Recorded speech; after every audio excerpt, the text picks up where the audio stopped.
It started on a Thursday morning that smelled of rain and burnt toast. The kind of morning that hums quietly with routine.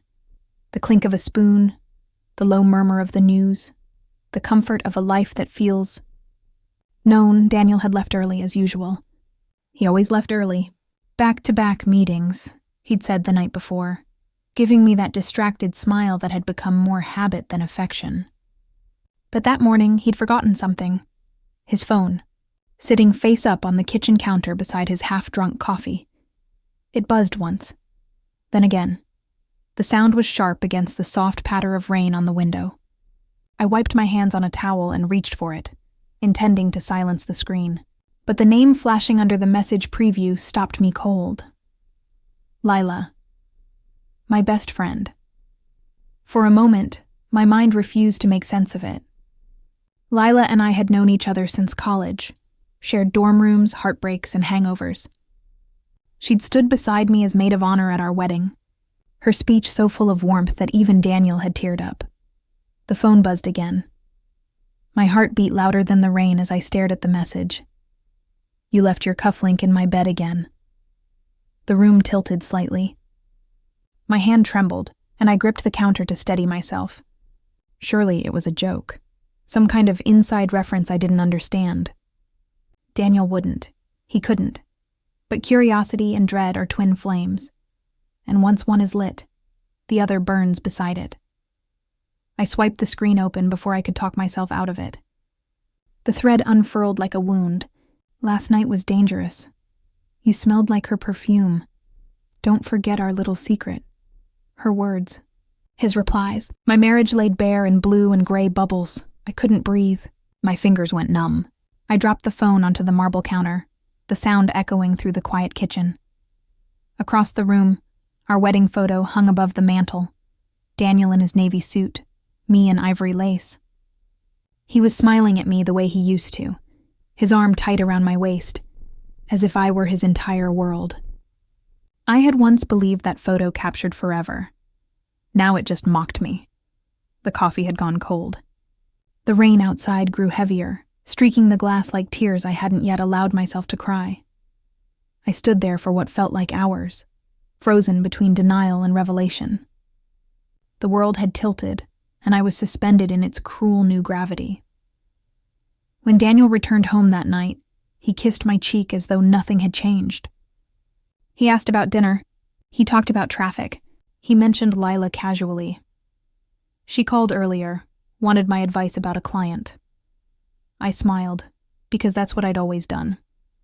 Smiled, nodded, believed, but that night, I noticed something else. His study door, usually closed, was slightly ajar. Inside, a drawer I'd never paid attention to before had a small, polished lock. I'd never thought to ask what was inside, until that moment. Because once trust is gone, curiosity becomes survival. I lay awake beside him, listening to his breathing, thinking of that drawer, thinking of Lila, thinking of how easily love could disguise itself as deceit. And for the first time, I understood that silence could be more powerful than confrontation. I wouldn't scream, not yet. I would watch. In the soft dark of our bedroom, my wedding ring felt heavier than it ever had before, a band of gold now tightened by betrayal. The rain had stopped by dawn, but the air still smelled like endings. Before Daniel, my life was color. I remember my little studio apartment. Walls painted in mismatched tones of lavender and cream, secondhand furniture I'd repurposed with gold leaf, the scent of bergamot candles and paint thinner in the air. I used to dream of starting my own interior design studio. My professor said I had an eye for warmth, the kind of instinct you can't teach. Back then I believed in creating beauty out of anything, even the broken, the old, the forgotten. Then I met Daniel. He walked into my life at a gallery opening, standing too tall, too confident. A man whose presence seemed to quiet the noise around him. His eyes found me across the room, and for a moment I felt seen in a way I hadn't before. He was older, refined, the kind of man who ordered wine by the vineyard and never checked the price. He said I reminded him of something rare, like a painting he wanted to frame and protect from the world. I mistook that for love. Within months, he was everywhere. Dinners, weekends, my mornings, my thoughts. He spoke in certainties, while I'd always been a creature of questions. He told me he admired my independence, but I could feel how he subtly steered me. From what I wore, to where we ate, to who we spent time with. "Your bold colors," he once said, tracing a finger along my arm. "They're lovely, but you'd look stunning in something softer. Creams, maybe ivory." Soon my apartment reflected his taste. Minimalist, muted, expensive. Even my laughter quieted. It didn't fit the echo of marble floors. We married within a year. My mother's eyes at the wedding said what her lips wouldn't. "He likes to be in charge," she'd told me once, stirring her coffee slowly. "Just make sure you don't disappear." But I did. It wasn't sudden, more like erosion. One compromise at a time. I stopped taking design jobs that didn't fit his schedule. I stopped seeing friends he didn't approve of. I even stopped wearing my favorite perfume because he said it was too sweet. The woman I used to be. The one who dreamed, who laughed too loudly, who spilled coffee on her sketches and didn't care, faded. I became someone careful, controlled, polished enough to reflect him. And then there was Lila.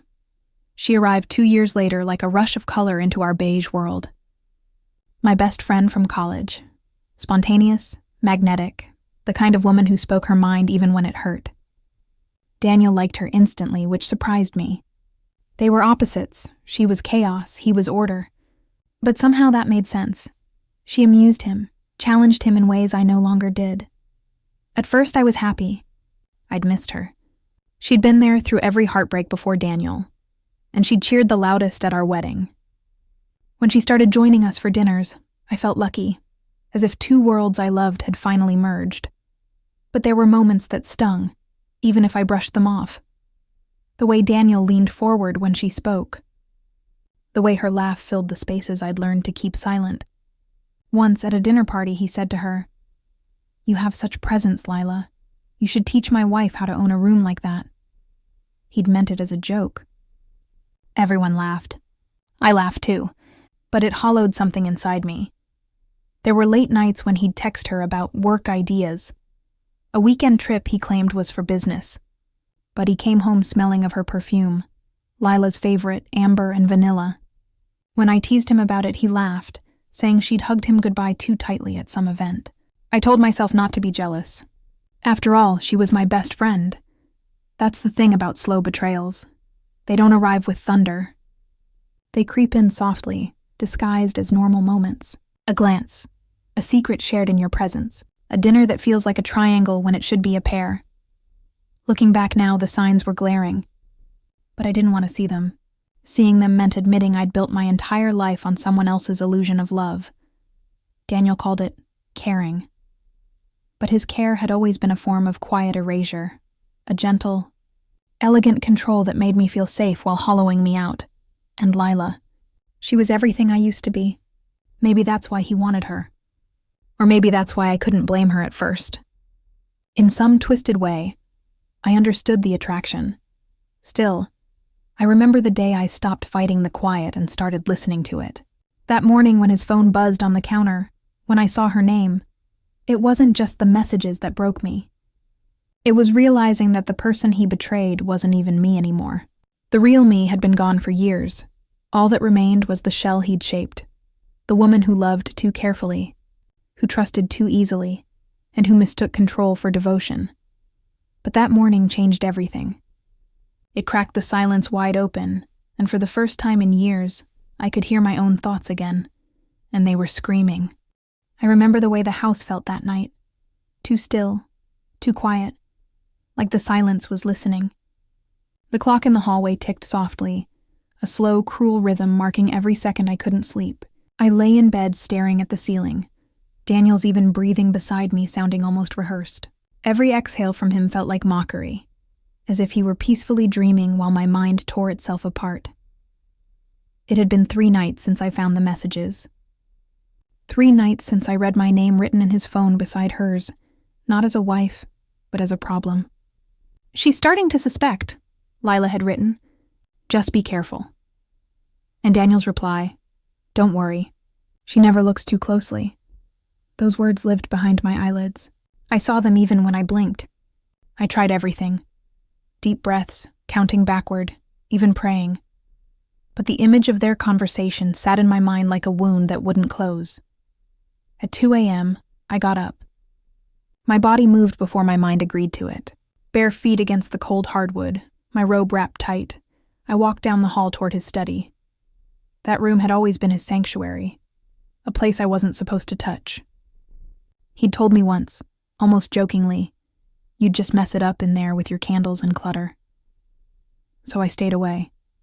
For years, I dusted around his things, never opening drawers, never rearranging the stack of papers or the leather-bound journals that smelled faintly of cigar smoke. But that night, I didn't care. The door creaked when I opened it, a small betrayal of sound that made my pulse quicken. The air inside was thick with the scent of stale tobacco and something sharper. Whiskey, maybe. His desk sat beneath the window, catching a stripe of moonlight that cut across the surface. Everything looked meticulously arranged, as if order itself proved his control. I went straight to the bottom drawer. The locked one. He kept the spare key in the back of his closet, tucked inside a pair of cufflinks he thought I'd never touch. But I'd found it once, months ago when I was putting away laundry. I'd felt guilty just holding it. Tonight, that guilt was gone. The key turned easily. Inside were papers, envelopes, neat stacks of documents with his precise handwriting marking each one. For a moment I hesitated. My reflection in the polished brass handle looked like a stranger. Hair tangled, eyes hollow, lips pressed into a line of quiet fury. Then I began to read. Bank statements, receipts, hotel invoices from cities he never told me he'd visited. My hands trembled as I flipped through them, each page heavier than the last. And then, an envelope addressed to someone named Clara Hastings. My heart gave a small, confused stutter. I didn't know that name, but it was written in Daniel's handwriting, and inside was a check for $10,000. Signed. The paper felt like ice between my fingers. Then my eyes caught something else, a document labeled Joint Investment Account. My name was printed neatly beside his, the signature flowing in familiar loops, except it wasn't mine. I stared at it for a full minute before the realization sank in. The signature looked close enough that anyone else might believe it. But I knew my own hand. My A was open at the top. This one was closed. A small detail, a small lie. But my whole body knew it. I traced the numbers on the page, $70,000 transferred out over the past 3 months. To an account I didn't recognize, the room tilted slightly. My breath came in shallow bursts, my palms slick with sweat. It wasn't just infidelity. It was theft. The man who told me to trust him with everything had taken me literally. I don't remember how long I stood there, staring at that paper, my mind replaying every conversation, every time he'd brushed off my questions about money. "I handle it, sweetheart. You don't need to worry." That's what he always said, smiling, condescending, the way you'd speak to a child. I put everything back exactly as it was. Every document, every envelope, except for the forged page. I folded it carefully and slipped it into my robe pocket. My proof. When I closed the drawer, I felt something inside me shift. For years I had shrunk myself to fit the life he wanted. Smaller, quieter, easier to control. But that night, for the first time, the stillness inside me wasn't fear. It was rage, cold and pure, sitting heavy in my stomach like metal. When Daniel came home the next morning, sunlight spilled across the kitchen. I was already there, waiting, a cup of coffee cooling untouched in front of me. He walked in wearing that same effortless calm he always did. Hair perfectly combed, tie straight, as if he'd never broken a rule in his life. "You're up early," he said, his tone too casual. "Couldn't sleep again?" I stared at him. For a moment I almost forgot how to breathe. His face, the one I'd once kissed goodnight 1,000 times, looked unfamiliar, cold, masked. "I went into your study last night," I said quietly. That got his attention. He froze. the faintest flicker of annoyance crossing his features. "You did what?" "There's a document," I continued, my voice trembling but steady. "A joint account with my name on it, except it's not my signature." He stared at me for a beat too long. Then, unbelievably, he laughed. "God, Emily," he said, shaking his head. "Do you even hear yourself? You're starting to sound paranoid." "Don't." My voice cracked on the word. "Don't call me that." He sighed, running a hand through his hair, as if I were the one being unreasonable. "You've been so emotional lately. Always imagining things. I told you before. Lila listens, you just react." It was that word, react, that broke me. The way he said it. Like my feelings were an inconvenience, like everything inside me could be dismissed with a single label. Something inside me went quiet. Utterly still, I stood up. "Then maybe you should talk to her instead." He looked surprised, then smirked. That same smirk that used to charm me once, now looking like poison. "Don't be dramatic," he said. "You'll regret saying things you don't mean." But I meant every word. That night, while he slept, I packed a suitcase. Just the essentials. A few clothes, my mother's old photo album, the ring I'd stopped wearing weeks ago but couldn't leave behind. I paused at the doorway of his study one last time. The drawer was closed again, its secret neatly tucked away like it had never been opened. But I knew better now, that $70,000 wasn't just gone. It had a purpose. It was a beginning. For him and Lila, maybe. A down payment on a future built on my silence. As I closed the front door behind me, the night air hit my face like truth. Cool, cleansing, almost kind. He had stolen my trust, my money, my years, but not my clarity, not anymore. And as I stood on the porch, suitcase in hand, dawn just beginning to lighten the horizon, one thought settled into me like steel. He won't get away with all three. The apartment was small enough that I could cross it in 12 steps. I counted the first morning I woke there, barefoot, hair tangled, coffee in hand, the early light spilling across the floorboards like honey. 12 steps from the door to the window with the crack running diagonally through its glass. A flaw that let in the whistle of the wind and the scent of baking bread from the bakery below. It wasn't much. But it was mine. After years of asking for permission to breathe, I could finally inhale without fear of being told I was taking up too much space. The walls were pale and uneven. The plumbing hissed when I turned the taps, and the radiator clanked like it was protesting the cold. Yet, every imperfection felt alive, a heartbeat in the bones of a new beginning. At night, I lay on the mattress I'd dragged from a thrift store, listening to the city hum outside my cracked window. The sound of laughter from the bakery staff in the alley, the roll of delivery carts, the faint rhythm of footsteps on wet pavement. They reminded me that life went on. Even when mine had fallen apart, the world hadn't stopped turning. I spent the first week doing what I hadn't done in years. Nothing. I sat on the floor with a blanket and stared at the light move across the wall. I cooked pasta from a dollar store and ate it from a chipped bowl. I watched dust swirl in the sun, and realized how long it had been since I noticed anything simple, anything small. Sometimes I cried for no reason. Other times I laughed, sharp, hysterical bursts that startled even me. Healing I was learning wasn't graceful. It was messy, awkward, a pendulum swinging between despair and relief. The nights were hardest. That's when his voice returned, smooth, cold, careful. "You're overreacting. You'll regret this. You'll never make it on your own." And Lila's laughter echoed behind it, bright and cruel. I hated that my mind gave them life, that even in absence they could still control the air I breathed. So, I started to fight back. I lit candles, not because they chased away the dark, but because they made the shadows softer. I opened my sketchbook again, the one I'd buried in the back of our old closet, and began to draw. Rooms, textures, the corners of imagined homes that felt safe. I lost hours shading in walls that didn't exist, designing spaces I could escape into when the real world felt too raw. And slowly, something inside me began to thaw. I found work online, small freelance projects, logo designs, digital layouts. It wasn't glamorous, but it was mine. Every invoice I sent, every payment I received, felt like reclaiming another piece of myself.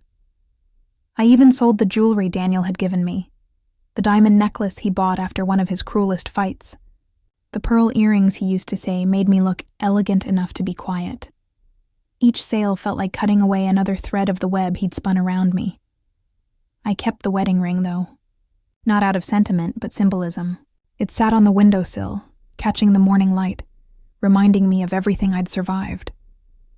A circle that once trapped me now served as proof that I could step outside of it.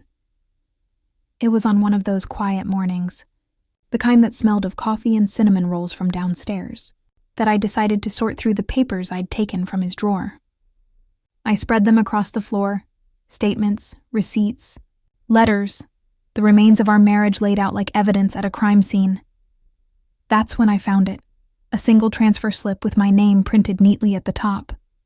Emily S. Moore. It looked ordinary at first, but the more I read, the faster my pulse quickened.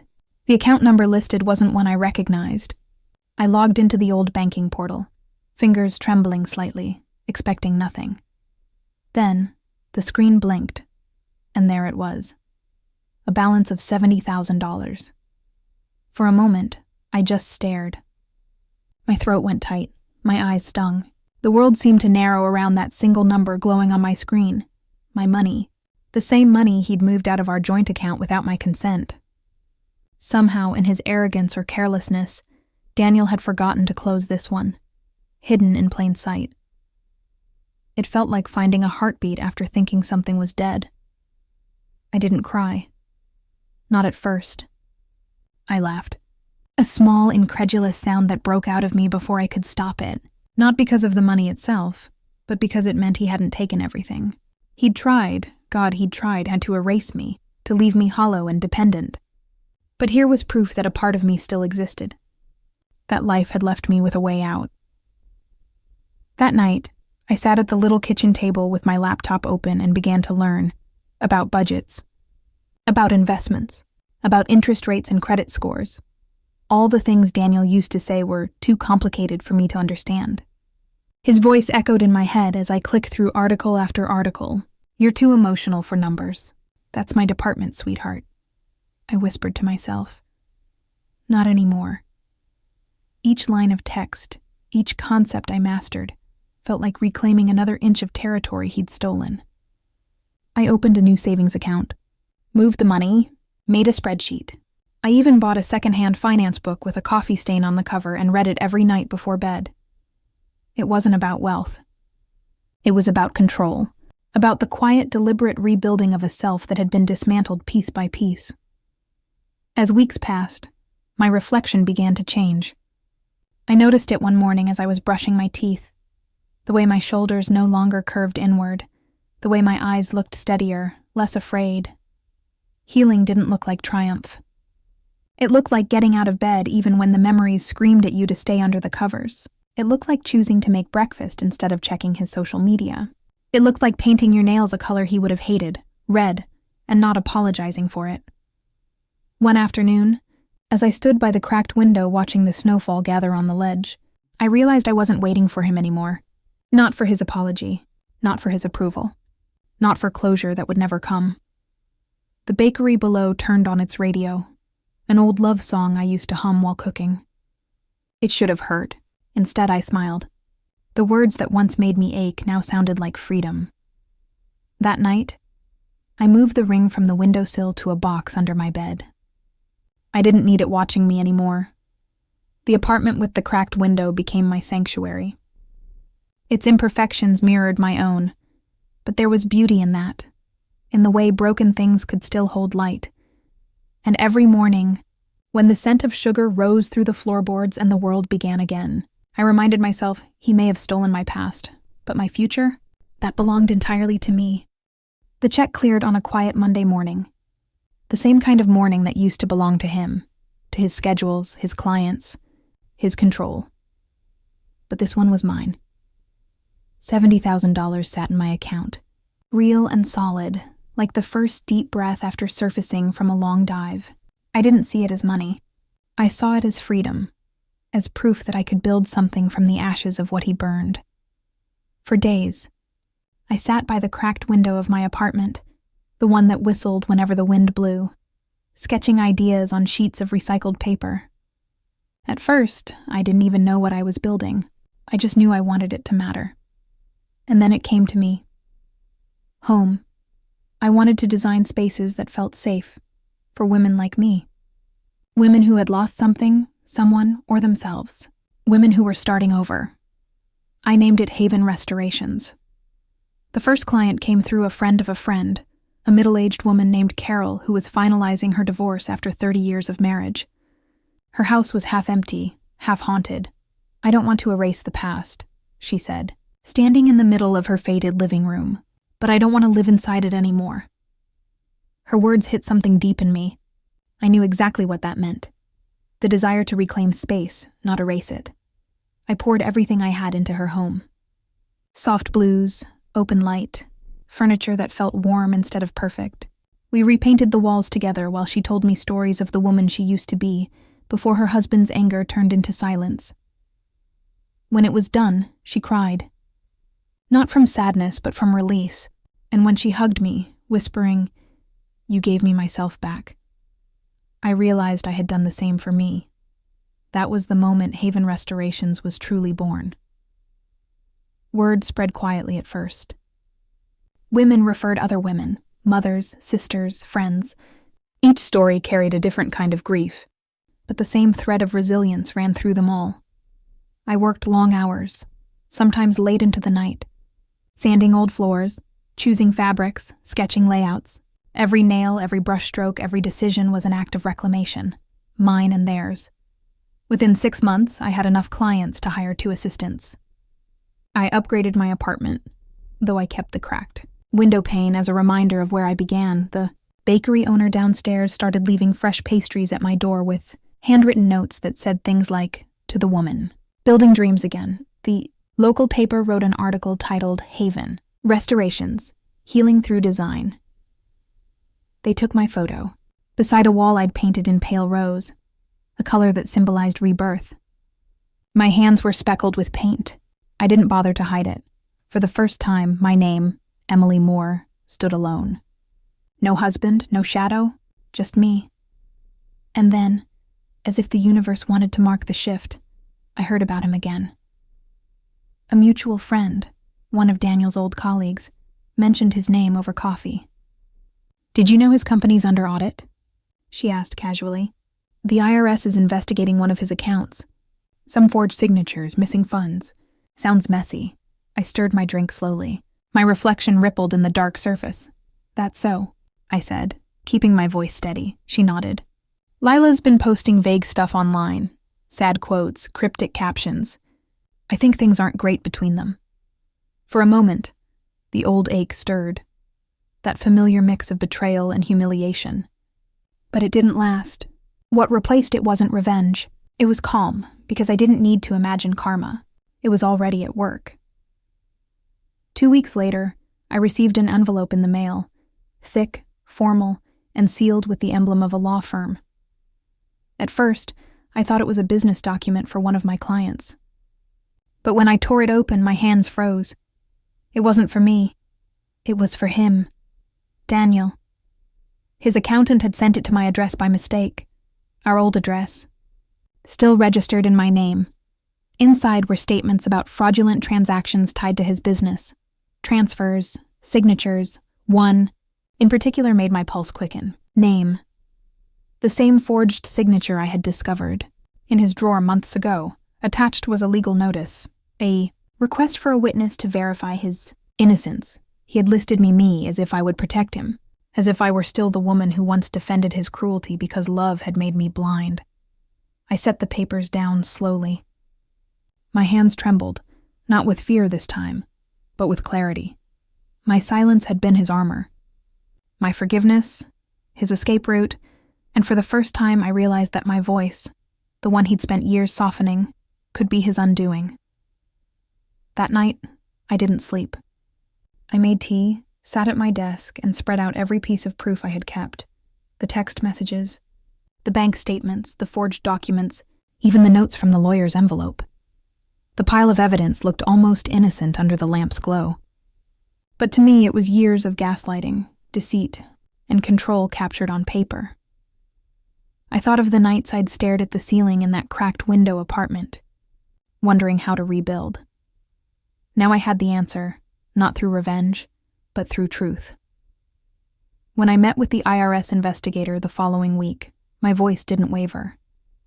I explained everything. The forged signature, the secret account, the transfer of funds. They listened, took notes, asked questions. By the end of it, one of them said quietly, "You may have saved yourself a lot of trouble. Ms. Moore.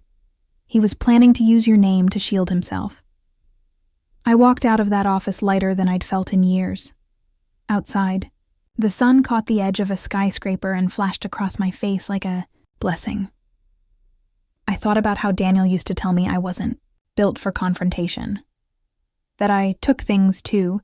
Personally, maybe he was right. I did take things personally, but this was personal. Months later, when his business officially collapsed, I heard about it through that same friend again. "They froze his accounts," she said. "The fraud charges went through. He's selling his car, the house, and everything." She paused. "You okay?" I smiled faintly, stirring my coffee. Better than ever.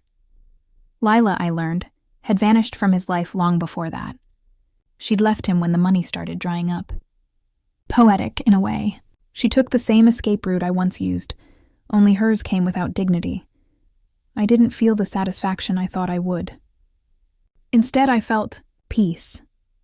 Because justice, when it finally arrives, doesn't roar, it whispers. And sometimes that whisper sounds like your own name being spoken with pride again. Haven Restorations expanded soon after. I opened a small studio downtown. Sunlight streaming through wide glass windows, soft music playing from hidden speakers. My clients called it the house that hope built. I hung one framed photo behind my desk, the very first sketch I drew in that tiny apartment. The paper was creased and stained with coffee, but it reminded me of who I was when this journey began. A woman with trembling hands and a fire slowly reigniting inside her. Next to it, I placed the wedding ring, not as a memory, but as a warning, a relic of who I would never be again. Every time a new client walked in, nervous and broken, I told her the same thing. You don't need to start over. You just need to start true. And each time I said it, I felt that truth pulse through me too, because I wasn't rebuilding from ruins anymore. I was building from power. I hadn't seen Daniel in nearly a year when the court notice arrived. It came in a thin white envelope, the kind that doesn't look dangerous until you hold it long enough to feel the weight of what's inside. The letterhead read Superior Court of California. My name was printed beside his. The two of us once entwined in love, now bound by litigation. It was almost poetic, I thought. He had spent years hiding things in shadows, accounts, affairs, lies, and now everything was being dragged into the light. The morning of the hearing, I stood before the mirror longer than I should have. My reflection didn't startle me anymore.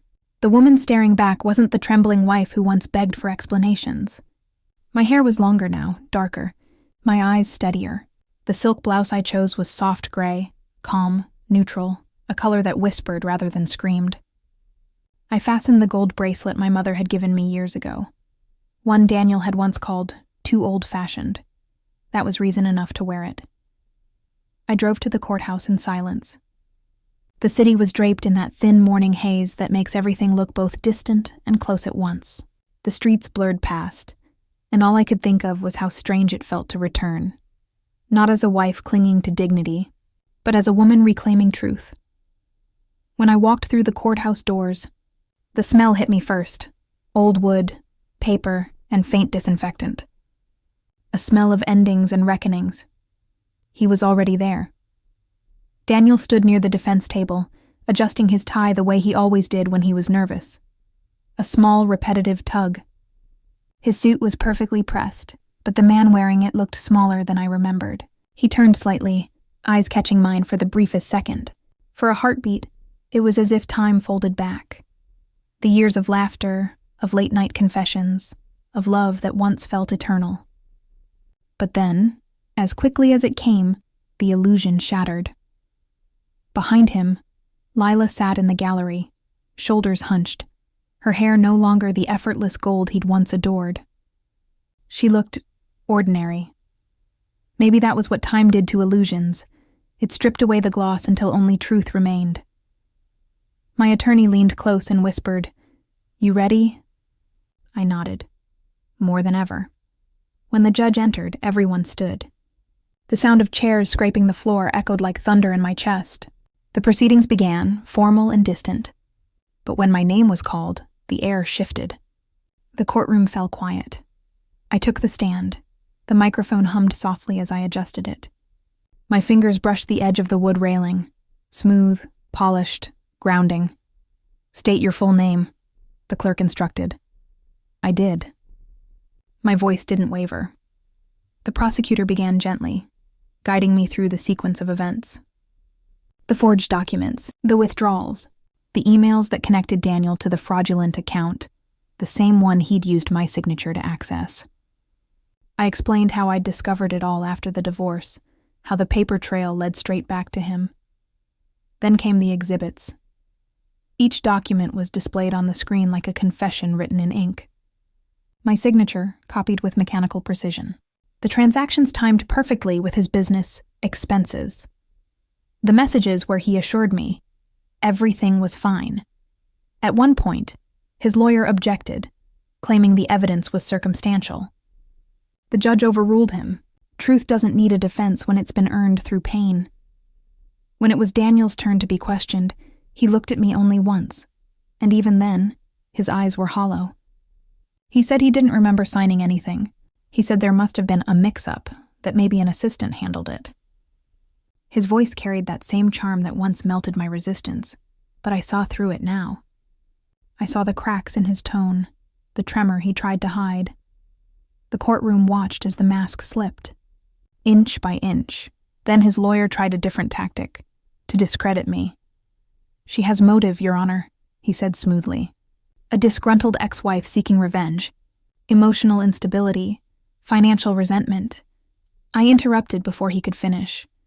"Truth isn't revenge," I said softly, my voice carrying through the room. "It's clarity." The judge let me continue. I explained how I'd kept the documents, not to destroy him, but to protect myself. I told them about the nights I couldn't sleep, wondering if everything I'd built with him had been an elaborate illusion. I didn't cry. I didn't need to. My composure was my statement. When the verdict was finally read, the courtroom was silent except for the ticking clock on the far wall. Restitution ordered. Accounts frozen, pending criminal investigation. Daniel's face drained of color. He stared straight ahead, jaw tight, hands gripping the table so hard his knuckles whitened. Lila stood abruptly, her chair scraping back with a sharp sound. She didn't wait for him.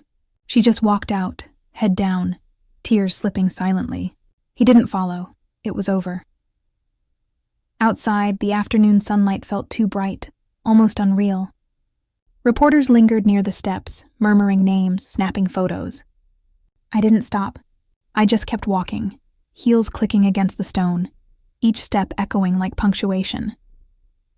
My car waited across the street, and for a moment, I hesitated before getting in.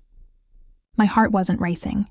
It was steady, calm, like the ocean after a storm. Instead of driving home, I went to the old house, the one we once called ours. It stood quiet at the end of the street, its white paint faded, the yard unkempt. A foreclosure notice flapped weakly on the front door. The curtains were gone, the windows bare. I stood there for a long time, remembering everything that had happened inside those walls. The laughter, the arguments, the silence that grew heavier each year.